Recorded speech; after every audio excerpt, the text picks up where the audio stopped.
EOM Business Network. So much for one broadcast. Hello there. A beautiful day to you, and many thanks indeed for joining us on yet another package of the EOM Business Network. And perhaps you're watching the program for the first time. Well, the EOM Business Network is a weekly in-depth report and analysis on the Nigerian economy as it connects with operators of businesses and the evolving markets. I am Elkanah Ogenovo Mowari. On this week's package of the program, we shall continue our focus on the health sector in Nigeria. And we are bringing a renowned medical practitioner. We're talking about the medical director of the Georges Memorial Medical Center, in no other person than Dr. Faye Iketu Bosi. Sit back now, relax yourself as we take on him on a face-to-face. It promises to be deep and incisive. Do stay with us. In the words of Beethoven, a 17th century composer, who says that I recognize no superiority in mankind other than goodness. That is the main driving thing in terms of doing goodness to mankind.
It's Georges Memorial. George was my late father, and that's why in his memory, when I started this hospital, I decided to remember him by calling it Georges Memorial. He was actually a PhD in pharmacy himself, so he was also a Dr. Iketu Bosi.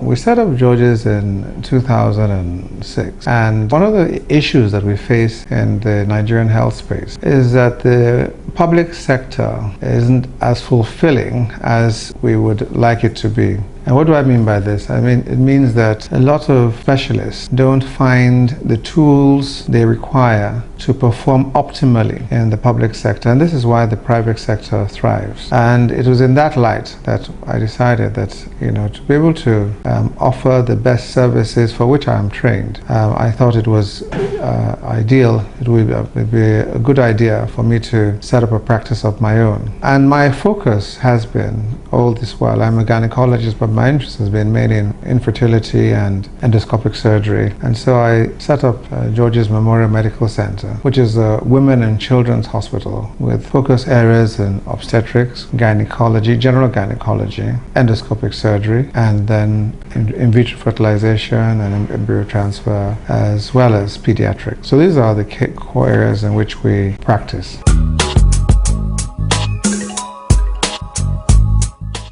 In terms of our services, in terms of our obstetrics and gynae services, we offer the state-of-the-art, I would say, obstetric services. In terms of what we offer for antenatal patients, we offer them a very comprehensive antenatal care similar to what they will receive in any part of the world, any developed part of the world. And the fertility service is a continuum, because we start with investigation. A woman comes to us and says she has a challenge with conceiving. So we investigate. In the course of investigation, we may find issues like fibroids or polyps or whatever, so we can treat. And then we can go on further to offer a full range of fertility services, which hopefully will result in conception. When conception takes place, we are able to look after them antenatally, so we run the antenatal care. And then for those that want to deliver in Nigeria, because a lot of our clients we deliver abroad. We offer delivery services, and then when the babies are born, we continue the care by looking after the babies, because immunization and infant welfare. So we offer a whole range, a continuum of services. So the first time a woman comes to us in quest of a child, we can offer her the full range of services right up until the child goes to school.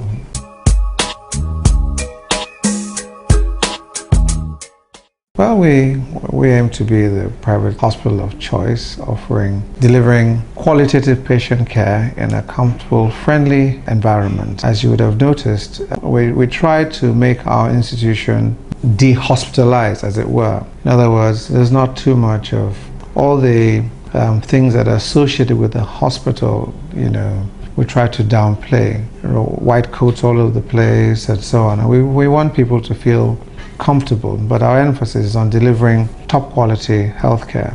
So far, as with every sector in Nigeria, there are a number of challenges in the healthcare sector, because it's very expensive. First of all, setting up a hospital, equipment is expensive, and so on. The consumables that you use are also expensive, but you have the general costs like power, running generators and water treatment and so on. So your overheads are quite high, particularly if you want to deliver good quality healthcare. But having said that, I think that we have managed to, in this hospital, live up to what we set out to do. We have been able to deliver good quality antenatal care, and we continue to do so. We have been able to conduct safe deliveries and continue to do so. We have been able to set up a good fertility service, an all-encompassing fertility service. There are still areas that we are looking at to further expand our service delivery. But where we are today, I think we have more or less achieved 90% of what we set out to achieve. And of course, the biggest room in the world is the room for improvement, and that we continue to strive to do every day.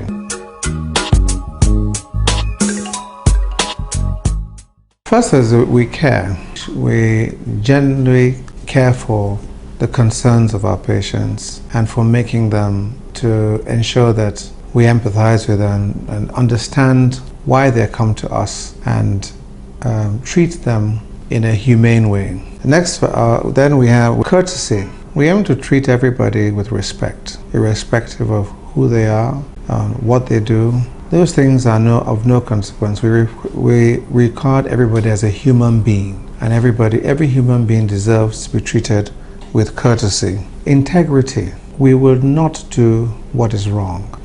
Anything that is outside the ambience of the law, or anything that is unethical, will never be practiced within our institution. We hold integrity. What we say we will do, we do.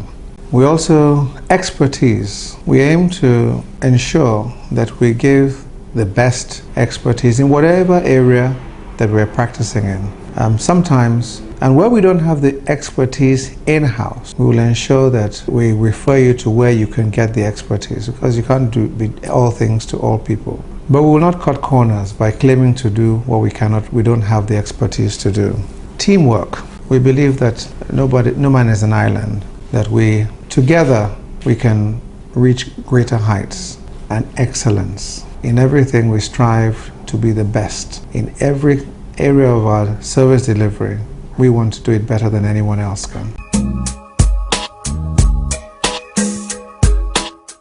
But the health sector has had ups and downs over the years. The focus, healthcare really is the responsibility of government, and government should be taking the lead on this. And government policy over the years has shifted from being focused on primary healthcare to being focused on tertiary healthcare, and being a mixture of all in between. Now, we've had ups and downs, depending on what government policy has been. In real terms, a country of this size, we cannot get away from having good primary health care. But before that, there has to be a greater emphasis on preventive health, preventive medicine, because prevention, they say, is better than cure. A lot of things, a lot of communicable diseases, for example, can be prevented and and if they are prevented, they will never need to come to the hospital. So our policies which have gone up and down, and so has healthcare delivery. And it's instructive to say that every single time that we've had a change of government, particularly during the military years, in the announcement speech, there would always be a mention of our hospitals have become no more than consulting clinics. There's always a comment on healthcare. So it's been a problem. And it continues to be so. And there are many factors for this, which we can go into later. But I think the current state of healthcare in this country is actually very worrisome.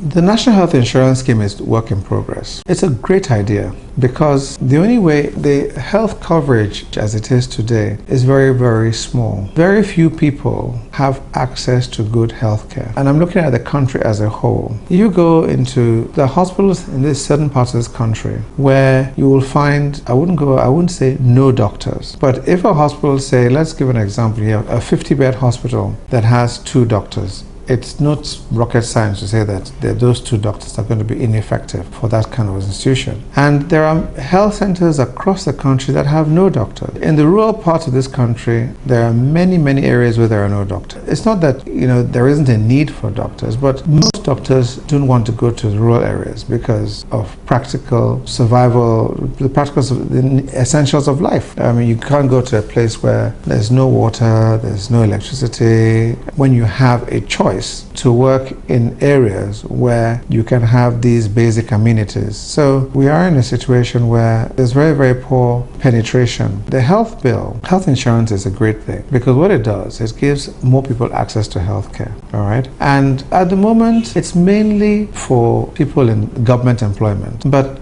actually, there should be a scheme where everybody who has a job should be able to pay something towards a national health scheme. I mean, you have to pay a subscription, which is usually deducted from your salary. But for you to be able to sustain the health sector, it's a question of numbers. The more people you have paying a small amount of money into a fund, the greater the impact that fund is going to have on people's lives.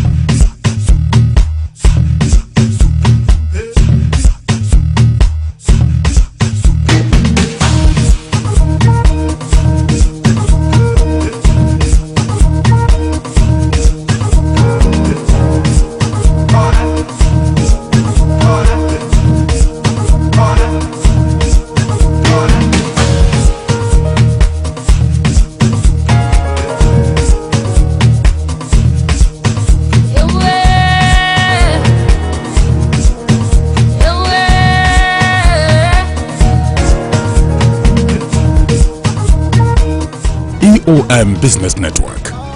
So much for one broadcast.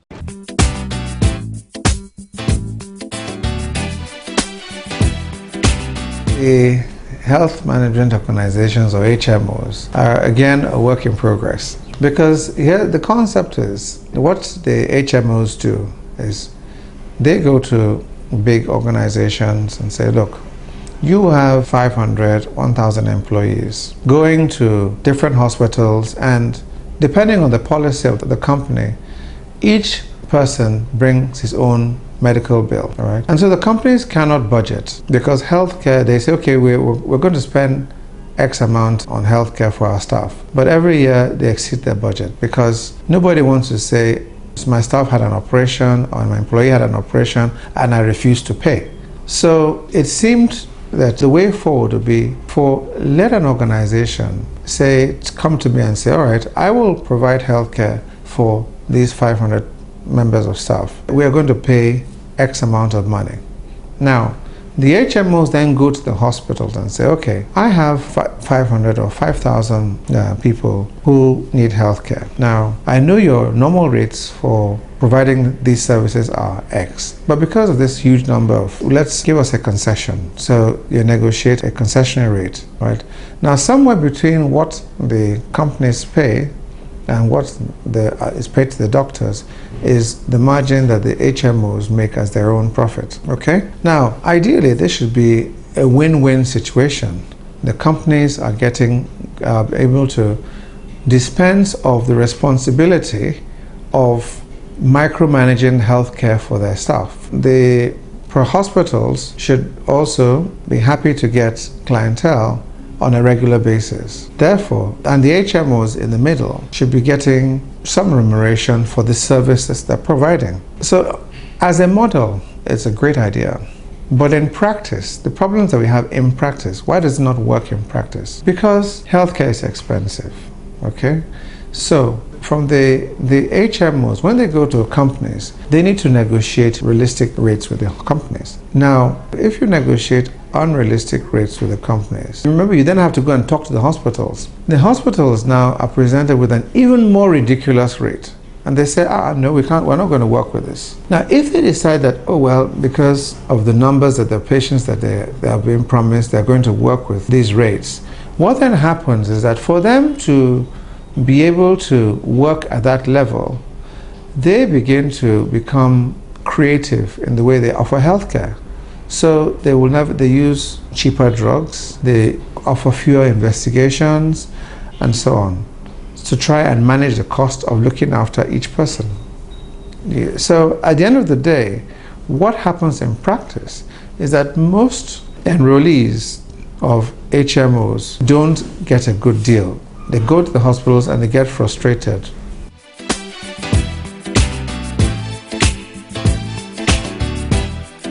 It's expensive because a lot of the things that we use in provided health, and it depends on the level at which you are playing, actually. Primary care need not be expensive. A lot of the drugs that you need for primary care are manufactured in Nigeria. So what are the common things? Malaria and so on.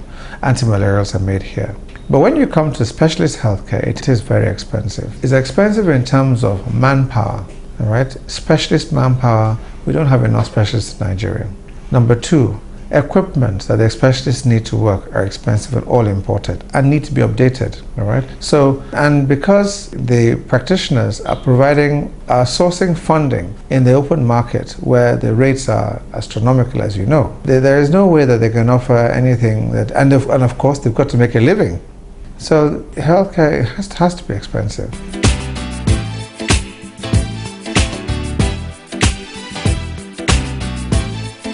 In general terms, the state of infrastructure is not very good. I mean, everybody knows that, all right? That is not to say that I think that over the last 4 to 8 years, a number of state governments have, taken upon themselves to improve the health infrastructure in their states. There are a number of states that have done this.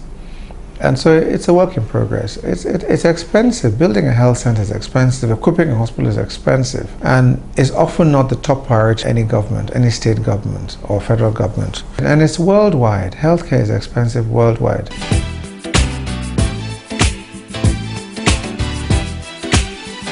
That's wonderful news. I think Nigeria did very well during the Ebola crisis. It was one time that Nigerians rose up as one and cooperated to ensure that Ebola didn't spread. We as a nation did very well. It was the government efforts, governments were very responsive, and the citizenry responded positively. So I think I'm very pleased about that.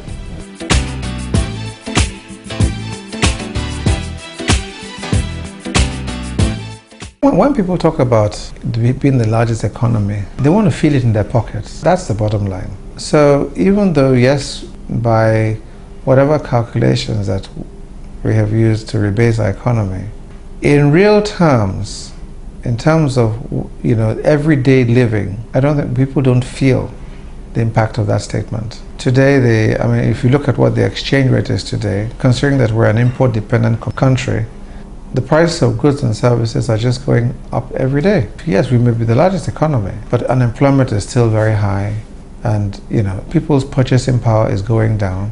So whether you tell us that we're the biggest economy or not, it's not impacting on people.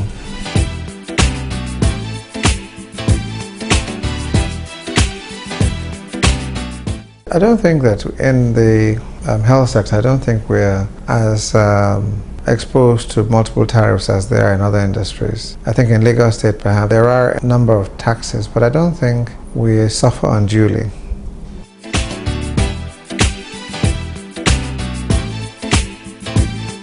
We look after people, women and children every day. We're delivering healthy babies. We've been assisting women achieving their quest for children for several years. We have been contributing to alleviating the sufferings of Nigerian women, of treating children, and of helping in our own way to reduce the incidence of maternal mortality in Nigeria by providing safe motherhood for them.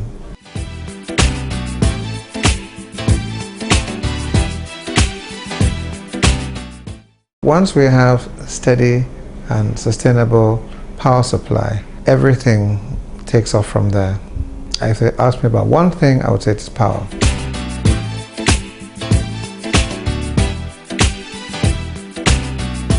I was born in Ibadan. I went to school in Ibadan and Lagos. I went to the University of Ibadan. I started my postgraduate work at UCH, where I did my housemanship. And then I went to the UK, where I trained as an obstetrician gynecologist. And whilst in the UK, I worked with a very famous professor, Professor Ian Kraft, and that's where I learned my assisted conception trade, as it were. I came back to Nigeria in 1994, and I worked for 5 years at St. Nicholas Hospital, a wonderful institution. And then before I left and went into private practice with colleagues and later on my own. I'm married, have 4 boys, a keen golfer, wherever I have time to play, which hasn't been very much recently. When I have time, I like to read a good book.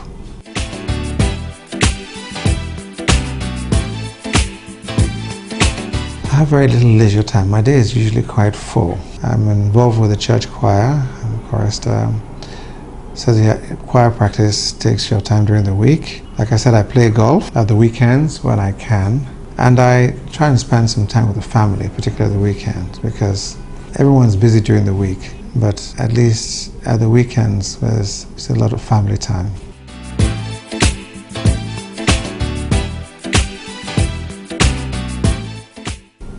God is a priceless possession.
Our objective is to offer quality healthcare in a patient-friendly environment, an environment where the staff are not rude to patients.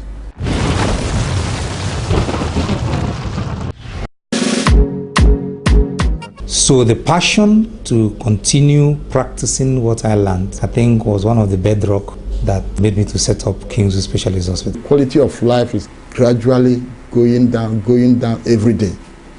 And that's about it on this week's package of the EOM Business Network. Need I say, it was deep and incisive.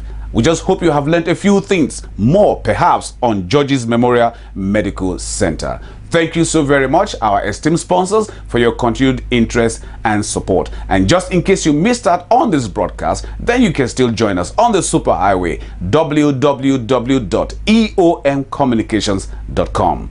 Same time, same channel next week. On behalf of the rest of the production team, I remain Elkanah Ogenovo Mowarin. We'll see you next week.